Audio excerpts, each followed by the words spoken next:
తెలంగాణలో స్థానిక సంస్థల ఎన్నికలు ఇప్పట్లో జరిగే అవకాశం లేదని భావిస్తున్నారు.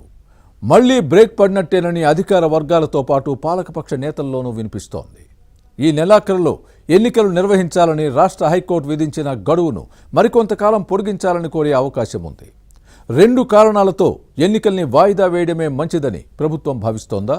లోకల్ బాడీ ఎలక్షన్స్లో తమ టార్గెట్ రీచ్ అయ్యేందుకు ప్రభుత్వం గట్టి ప్లాన్ వేసిందా? ఇంతకీ ఎన్నికలకు అడ్డుపడుతున్న కారణాలేంటి? తెలంగాణలో స్థానిక సంస్థల ఎన్నికల నిర్వహణ ప్రభుత్వానికి పెద్ద సమస్యగా మారింది. ఎలక్షన్స్ కు వెళ్లే అంశంపై కాంగ్రెస్ సర్కార్ తటపటాయిస్తోంది. కర్ణుడి చావుకు 1,00,000 కారణాలన్నట్టు లోకల్ బాడీ ఎన్నికలను నిర్వహించలేకపోవడానికి కూడా అనేక సమస్యలు ఉన్నాయంటారు.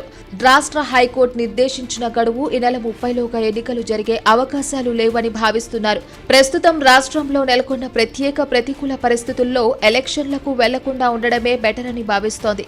బీసీ రిజర్వేషన్లు, యూరియా సమస్యను కాంగ్రెస్ నేతలు ప్రధానంగా ప్రస్తావిస్తున్నారు. తెలంగాణ పల్లెల్లో యూరియా కొరత ప్రభుత్వానికి పెద్ద తలనొప్పిగా మారింది. రైతుల్లో వ్యతిరేకత పెరిగిందని ఇంటెలిజెన్స్ వర్గాలు ప్రభుత్వానికి నివేదించాయని సమాచారం.